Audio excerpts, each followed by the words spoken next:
Então eu quero pensar com vocês nessa manhã sobre o pentecostalismo, os males e os prejuízos causados à Igreja de Deus no Brasil. Estou trazendo essa reflexão hoje a pedido de um amigo que queria saber sobre esse tema. É necessário deixar claro que todos os dados que eu vou apresentar aqui para vocês, eles foram retirados dos sites dessas denominações.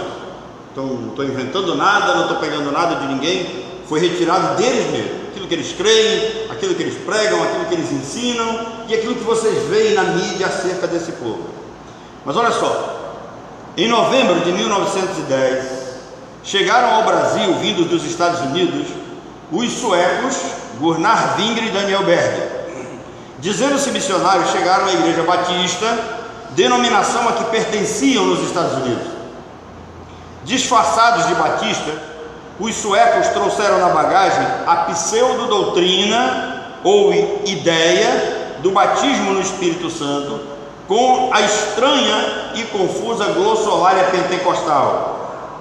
Em outubro de 1911, aproveitando-se da ausência do pastor Eurico Nelson, Gunnar Wingre e Daniel Berg dividiram a Igreja Batista em Belém. As demais igrejas, presbiteriana, anglicana, metodista, ficaram bastante incomodadas com a atitude dos missionários, principalmente porque alguns de seus imaturos membros aderiram facilmente à nova doutrina dos missionários. O clima ficou tenso e a comunidade cristã abalada pela atitude dos missionários, que visitavam a casa dos curiosos e se mostravam abertos ao ensino e à doutrina pentecostal. Com o retorno do pastor Eurico Nelson, Gunnar Wingre e Daniel Berg e mais 19 pentecostais foram excluídos da Igreja Batista em Belém. Convictos de que fizeram os pentecas, eles fundaram a missão de fé apostólica em 1911. Então presta atenção, a Assembleia de Deus, ela começa com o nome chamado Missão de Fé Apostólica, em junho de 1911. Mais tarde, então, em 1918, ficou conhecida como Assembleia de Deus. Com o passar dos anos, a Assembleia de Deus tem sentido o próprio veneno e sofrido várias divisões, dando origem a outros vários grupos. Por exemplo, Casa da Bênção, Evangelho Quadrangular, Pentecostal Nova Vida, Maranata, Deus e Amor, Nova Vida, as outras ramificações da Assembleia de Deus aí, Madureira, né, e tantas outras, né, até chegar ao Universal. Tais grupos, à medida que se organizam, se distanciam cada vez mais da sã doutrina e abandonam a decência e a ordem litúrgica.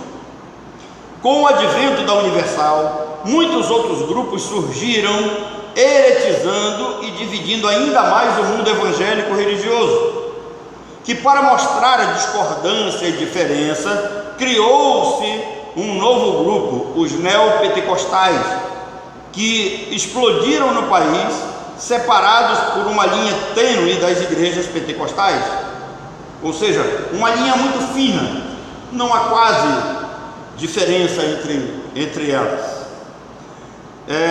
Os neopentecostais se estabilizaram sob os ensinos de Kenneth Hagin, mas o Macedo ele decidiu seguir uma outra linha. Quando você pega o R.R. Soares, ele tem uma linha, Kenneth Hagin. Quando você pega o Macedo, ele acaba seguindo uma outra linha. Para quem não sabe, o Macedo saiu da Igreja Pentecostal Nova Vida e fundou a IURD, que é a Igreja Universal do Reino de Deus, eu diria do Reino do Diabo, com características pentecostais, aliadas ao baixo espiritismo, ideias neopentecostais e catolicismo medieval. Então presta atenção que o Macedo fez uma mistura. Ele pegou um pouco do pentecostalismo, ele pegou um pouco do baixo espiritismo, ele pegou um pouco do catolicismo medieval, e ele pegou toda essa ênfase na prosperidade dos grupos neopentecostais e ele criou um perfil próprio para iurdes, ou seja, uma mistura absurda que só engana leigos, ignorantes e oportunistas ambiciosos. Então eu quero deixar isso bem claro: quem frequenta a Universal ou é extremamente leigo, ou é extremamente ignorante, ou ele é um oportunista ambicioso, porque ele está lá para querer alguma coisa, para receber alguma coisa. Macedo, ele ressuscitou práticas medievais ao pregar a materialização do sagrado por meio de símbolos onde deve se depositar a fé. Então, todas as vezes que alguém apresentar para você um copo d'água, mandar o sujeito fazer algum tipo de oração, ele não está crendo em Cristo, ele está depositando fé naquilo que ele vai utilizar. E outra coisa, se a água em si é algo normal e alguém ora e concede ela algum poder, isso chama-se misticismo, tá? Isso é visto na chamada mesa branca do Espiritismo. Isso aqui eu posso tomar, não tem nada de ungido, está tudo tranquilo, tá?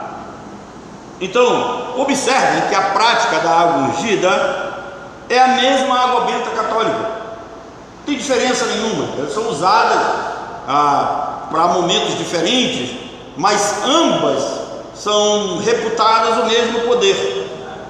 E a água benta católica, a água ungida da Universal, é a mesma água fluidificada do Espiritismo, apresentada na mesa branca. Quem critica a água ungida da Universal e aceita a água benta da Igreja Católica ou a fluidificada do Espiritismo, comete o mesmo pecado, aceita a mesma heresia. Tais águas não passam de amuletos usados, com finalidades místicas. Tais práticas criam religiosos supersticiosos. E como nós temos gente supersticiosa no seio das nossas igrejas, é comum ainda você ver crente que não consegue ter em casa um espelho quebrado, não passa debaixo de escada, gente que tem medo de ver gato preto, como é que é? Sandália emborcada e por aí vai, Então, a água ungida é um amuleto, assim como qualquer coisa, objeto ou pessoa a que se atribui poder espiritual para proteger de influências malignas ou de enfermidades, entre outras coisas. Todo elemento que é consagrado e usado para abençoar, para ser usado como símbolo de fé, é pecado diante de Deus. Em Deuteronômio 18, de 9 a 14, Deus condena e proíbe estas práticas, porque elas excluem justamente a verdadeira fé em Deus. A fé ela é retirada da pessoa de Deus e passa a ser canalizada para a água, ou para uma figura mística, ou para a própria pessoa que está ali na frente usando. Acredita-se em um objeto ou um elemento sem vida, que passa a ser utilizado como fonte de poder espiritual. Portanto, isso é uma idolatria. A fé idólatra, ela precisa de algo material e palpável para crer. Se você pegar um católico mais experiente, ele for explicar para você o porquê da imagem, ele vai dizer isso para você, que a imagem serve para trazer a fé de dentro para fora, para brotar a fé. E é justamente isso que a Bíblia condena, que a verdadeira fé, ela não deve ser baseada em elementos, em objetos palpáveis. Nós cantamos um corinho muito antigo que ele diz que nós não somos guiados por aquilo que vemos. Então a Bíblia diz que os gregos, extremamente idólatras e pagãos, eles tinham essa mesma prática com seus milhares de deuses. Eles tinham seus deuses, seus mitos, eles retratavam isso numa estátua para que eles depositassem fé naquilo. Paulo, quando faz a sua trajetória missionária e ele passa por Atenas, ele faz o contraste entre a fé mística dos gregos pagãos e a verdadeira fé em Deus.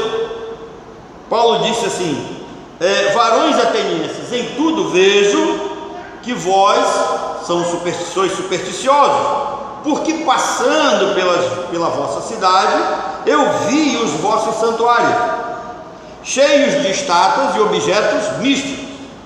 E aí, Paulo diz assim: eu vi também um altar que estava escrito ao Deus desconhecido. Paulo diz: esse Deus que vocês desconhecem, ele não pode ser visto nem tocado. Então essa é a ideia. O Deus que nós servimos, o Deus que nós depositamos fé, ele não precisa ser visto, ele não precisa ser tocado, ele não precisa ser retratado por nada. Por isso que o mandamento é muito claro: não farás para ti imagem de escultura, nem semelhança do que há em cima do céu, nem embaixo da terra. Não faz, não é para fazer, não precisa. Deus não é para ser retratado.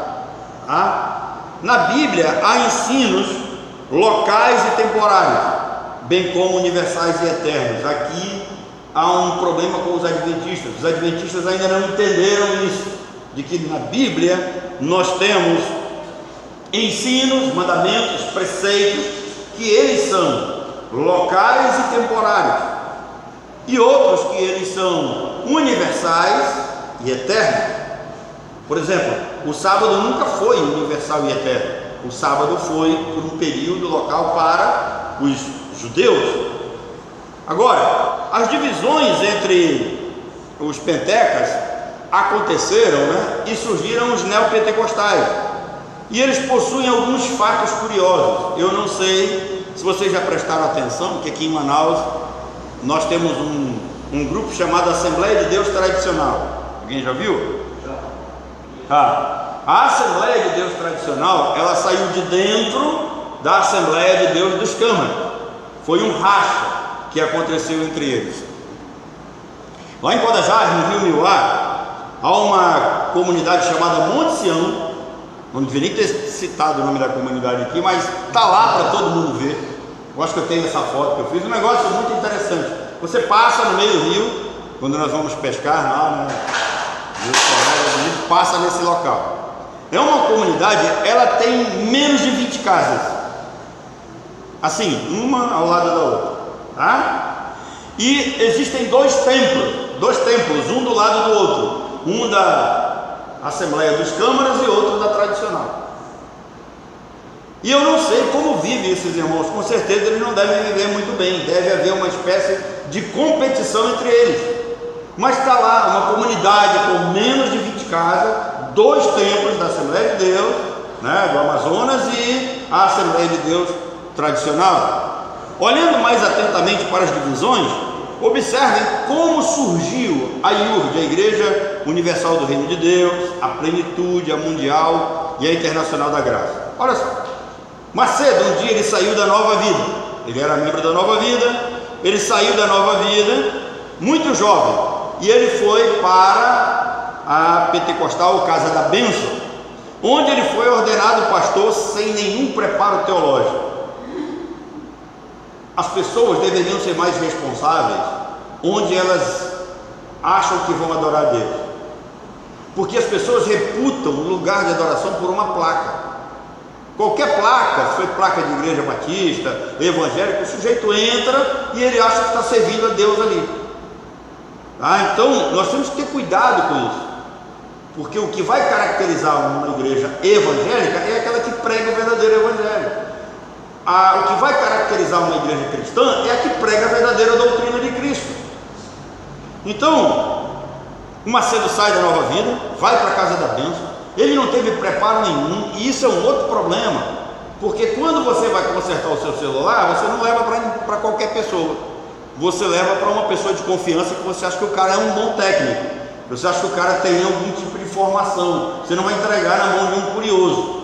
Se você quiser perder seu celular, entregue na mão do Marco Antônio. Marco Antônio é um excelente técnico, ele ganhou o celular do pai dele, meteu a faca lá, arrancou tudo, só que ele não conseguiu montar depois, perdeu o celular. Quando pifa a sua geladeira, você não está em condições de comprar uma nova, você não leva para qualquer um. Quando os donos de padaria quebram, eles não vão entregar para qualquer um, eles vão chamar os donos. Por quê? Porque já é alguém de confiança, um profissional qualificado. Na igreja nós deveríamos fazer a mesma coisa. Ao entrar, deveríamos saber que tipo de formação tem o pastor, onde ele estudou, porque tem cara que não sabe, desculpa a expressão, fazer concordância em português. O cara não sabe. Se você pegar a maioria dos líderes que nós temos, você dizer para ele, olha, isso aqui é um verbo transitivo, ele não sabe como funciona. E se você disser, isso aqui é um verbo transitivo direto, piorou ainda, aí ele não sabe, né? Uma vez eu estava falando para os meus alunos, os alunos lá no seminário, que o hebraico não tem superlativo. Aí o cara perguntou, pastor, o que é isso? Fica difícil então.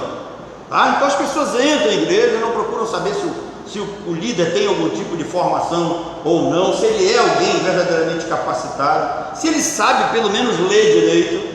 Uma vez eu visitei um local que a mulher lia e o cara interpretava, dá para entender? Ele não sabia ler, mas ele sabia interpretar, Então, os dois lá, ela lia e ele pregava. E aí eu fui questionar, alguém disse, olha, mas é a unção do Espírito, Lamentável. Então, Macedo saiu da Nova Vida, né, e foi para a Casa da Bênção. Um ano depois, o Macedo saiu da Casa da Bênção, junto com um carinha chamado R.R. Soares, e eles fundaram a Universal. Em 1980 eles brigaram, o Macedo e o Soares. O Soares saiu e fundou a Internacional da Graça. Sabem quem assumiu o lugar do Soares? Valdemiro Santiago, ele mesmo. Esse cara de pau que vende feijão a R$1.000 o grão, assumiu o lugar do R.R. Soares. Esse negócio do feijão é interessante. Eu estava limpando lá na frente de casa e tem um pé de feijão lá, e a dona mãe achava que era batata, eu disse que era feijão. Eu falei que ia cortar, eu disse, não, deixa aí. Eu falei, mas amor, vai dar 3 vagens, vai servir para quê? Aí ela quer colocar na salada as 3 vagens. E eu estava limpando lá, e quando eu levantei a enxada que eu ia cortar, eu lembrei, o cara está vendendo a R$1.000 o grão. Se eu vender a 100, estou bem na parada, deixa ele crescer, Então fica Macedo e Valdemiro. O Valdemiro não é bobo, quis passar a perna no Macedo, né? E aí, alguns anos depois, eles brigaram, e o Macedo expulsou o Valdemiro, e o Valdemiro fundou a Mundial. Valdemiro tinha um obreiro de confiança, mais fingido e mais falso do que ele, chamado Agenor Duque. Um dia eles brigaram. O Agenor Duque saiu e fundou a Plenitude. Então, todas essas megas empresas religiosas que exploram a fé, que enganam a população, têm a mesma origem. Todas essas práticas absurdas, bizarras e antibíblicas começaram com o Macedo dentro da Universal, influenciado pelo movimento pentecostal que começou lá em 1911 na divisão da Igreja Batista em Belém. Então observe que são anos que começa com a entrada do pentecostalismo aqui, que é um absurdo, desrespeitando as demais igrejas e as demais denominações. Se acham melhores do que os outros. Para quem acha que eu estou exagerando, se você procurar nos anais da história, o jornal A Crítica, comemorando os 100 anos da Assembleia de Deus no Amazonas, o Jonatas Câmara, ele teve a cara de pau de dizer que antes da Assembleia chegar no Brasil, a evangelização era medíocre. O que ele está querendo dizer? Que as pessoas que foram salvas antes da chegada da Universal são pessoas medíocres? Receberam um evangelho medíocre? Não. Essas megas ideias, essas megas igrejas sempre vieram depois de nós, grupos tradicionais, fundamentalistas, no sentido de buscar base sólida nas Escrituras. Aquilo que ensinamos é fruto de muito estudo, de muita pesquisa, de muito preparo, é fruto da ação do Espírito abrindo a nossa mente para interpretar o texto conforme ele foi escrito, sem deturpar as Escrituras, sem comercializar nada. Então Macedo, ele é o mentor de todos esses outros falsos bispos, esses falsos mestres e esses falsos apóstolos. Há uma clara diferença entre os pentecostais tradicionais e os neopentecostais. Eu estou falando dos pentecostais tradicionais e os neopentecostais. Pentecostais tradicionais, eles são arminianos, continuistas, que cultuam voltado para as emoções e experiências das pessoas. O que é uma igreja pentecostal tradicional? Ela tem um culto mais ou menos organizado, ela tem uma liturgia organizada.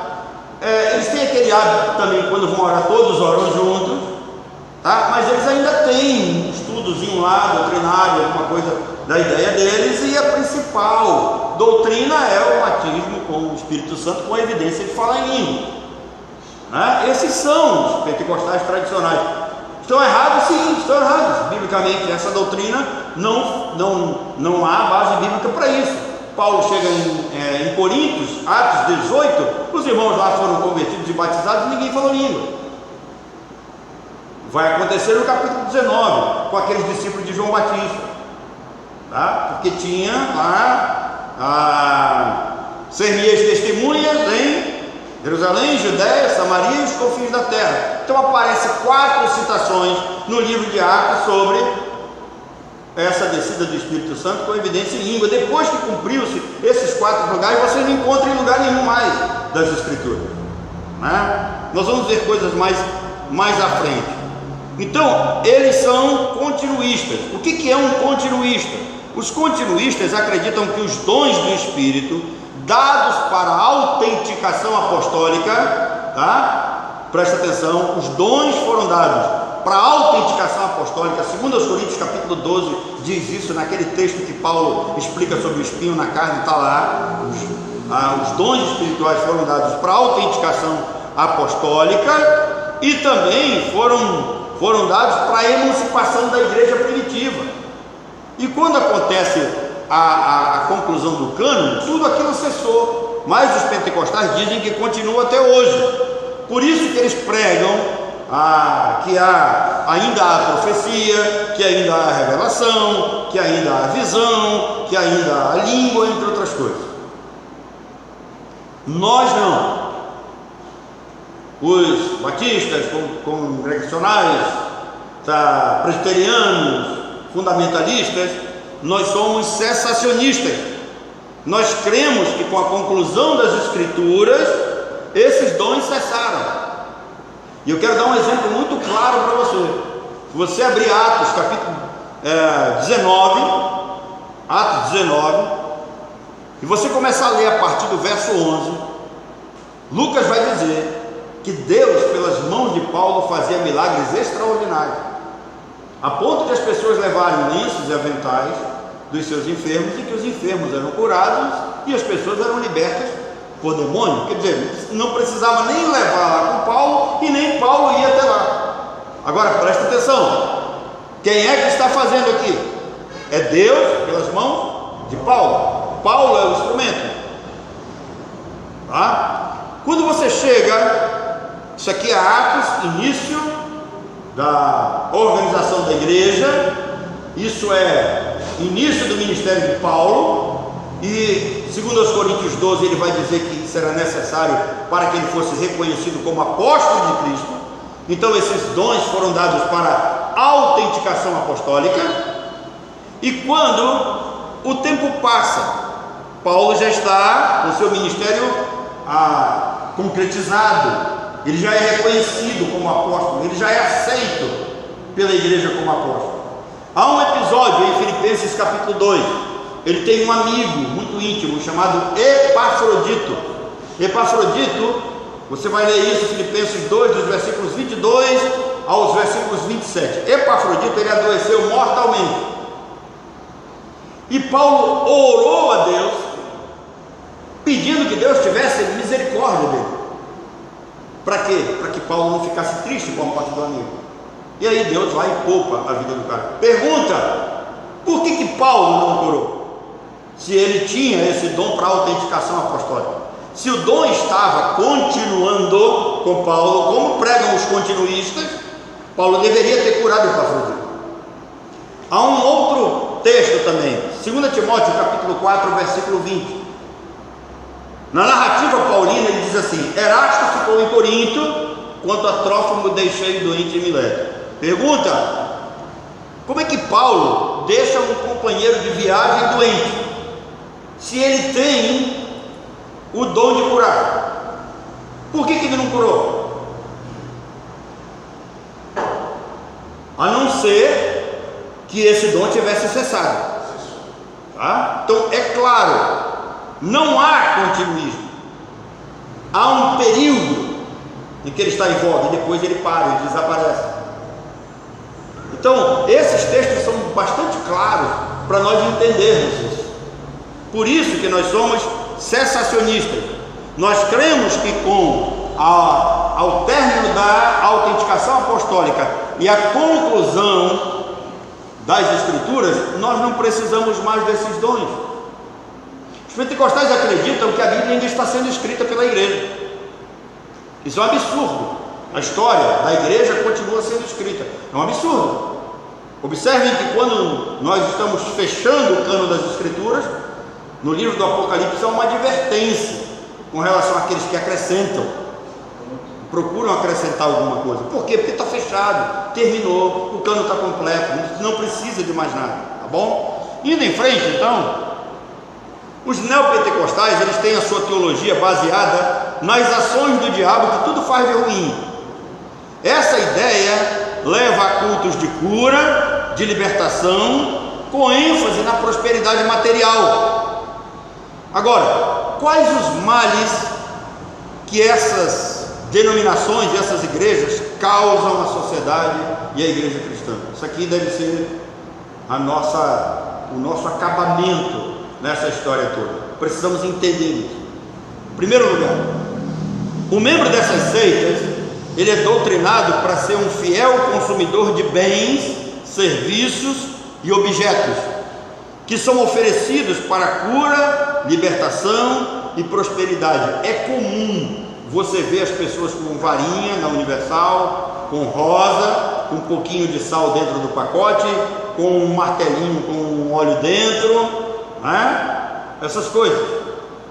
Quando eu disse para vocês que ele engana ignorantes e pessoas desinformadas, eu vi um sujeito, nós estávamos no Rio de Janeiro, e eu vi uma pessoa estava vendo na televisão, e eu cheguei para sentar para ver televisão com ele. Na casa onde nós estamos tem uma sala assim de televisão, e eu estava sentado lá, e o cara lá estava apresentando um programa da Universal com uma espada de plástico, e a pessoa que estava do meu lado, eu não vou falar o nome dele, porque ele deve assistir o vídeo, do presbítero Elton, né? Estava do meu lado, e o Elton fez uma piada, e falou, não é uma piada, ele riu, mas era verdade. Ele disse: esse tipo de espada ou é comprada na 25 de março, ou lá no Rio, ou lá no centro do Rio, na rua da Alfândega, onde vocês vão lá fazer compra.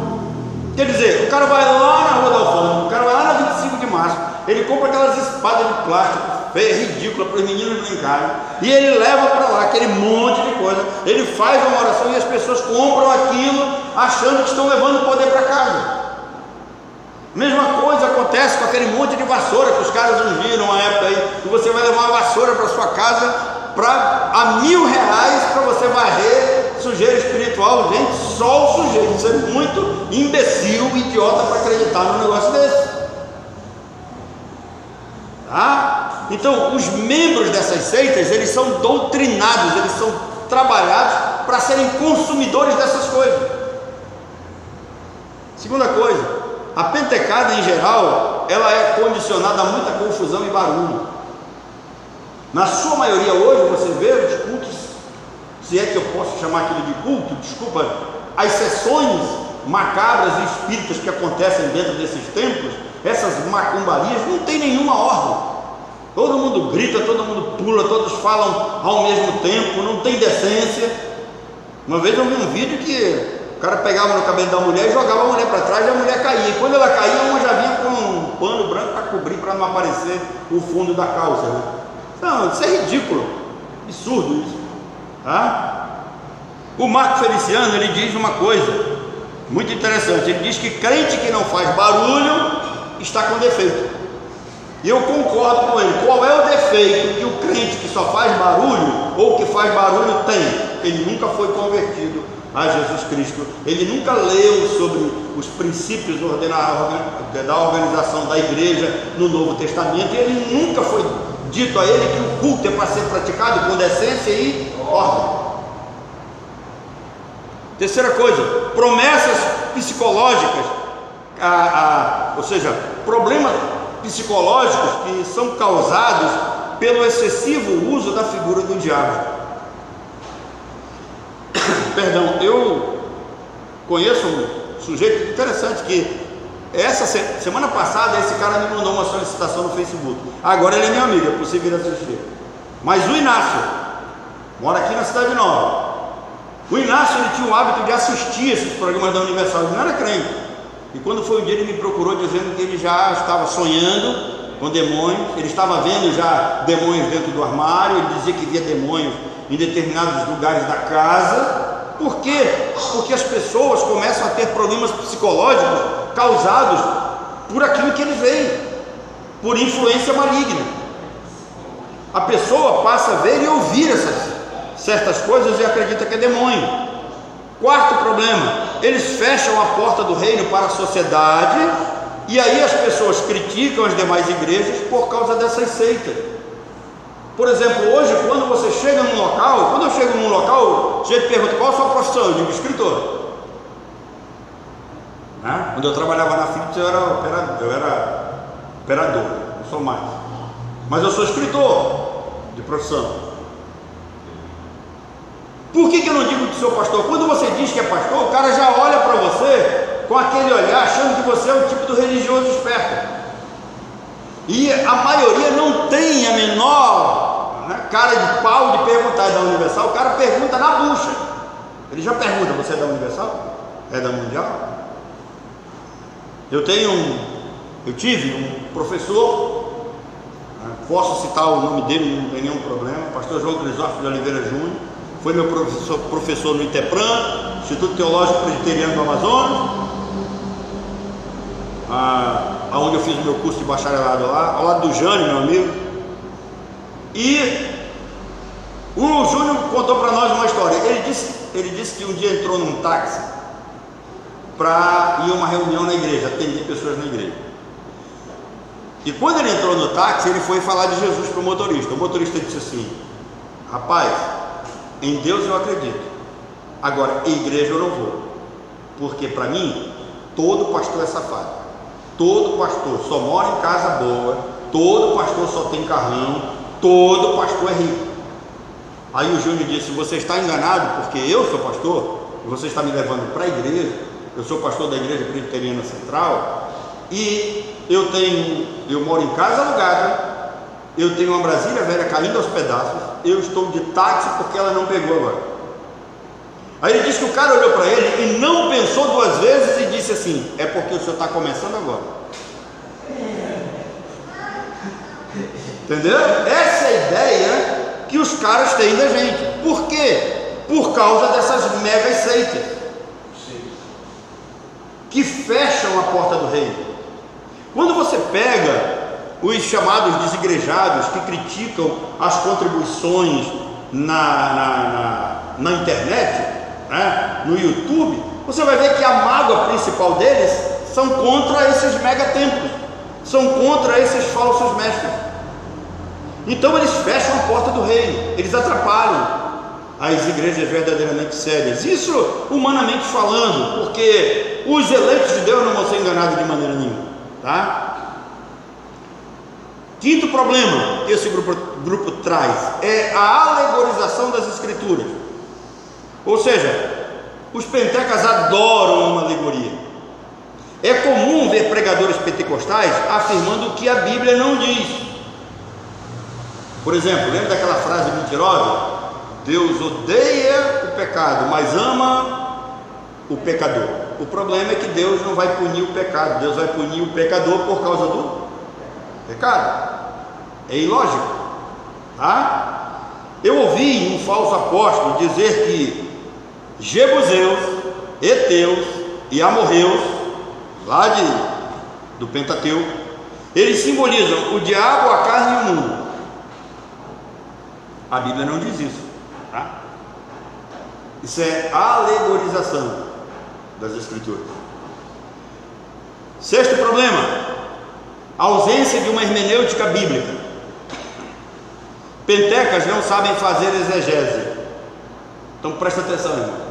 Por que nós, batistas, congregacionais, presbiterianos, sérios, nós exigimos uma formação teológica dos nossos pastores e dos nossos líderes?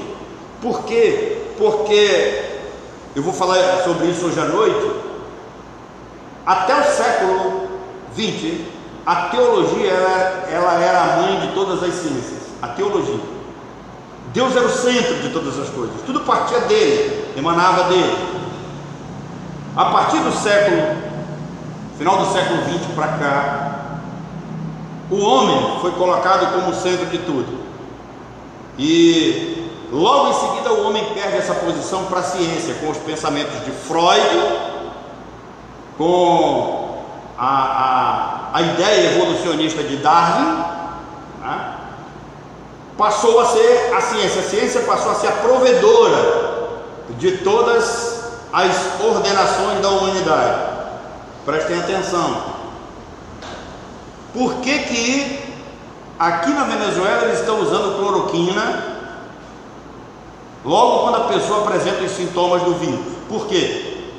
Porque todos que moram nessa região amazônica aqui sabem que cloroquina é um remédio praticamente milagroso, que cura de malária e outras viroses que as pessoas têm aqui na região. E eu estava falando para a dona Orlene hoje que nós vamos ter agora há pouco, nós vamos ter um problema, porque no interior, quando o caboclo sabia que ele estava com malária, ele tinha aqueles sintomas já da malária, febre na mesma hora, aqueles frios, calafrios fortes, ele já sabia, eu estou com malária. Ele chegava na farmácia e ele comprava cloroquina e ele tomava, e era livre e baratinho. Agora não, só pode ser vendido com receita médica. Anote aí, muito caboclo vai morrer no interior, porque ele não vai poder comprar, a não ser que alguém arranje para ele. Então, aqui do lado estão usando. Por que no Brasil está essa polêmica toda? Vocês sabem porque querem derrubar o presidente. Qual é a desculpa dos caras? A desculpa é que a Organização Mundial de Saúde ainda não liberou. Por quê? Por que não se trata mais de medicina natural? Se trata mais da coisa laboratorial.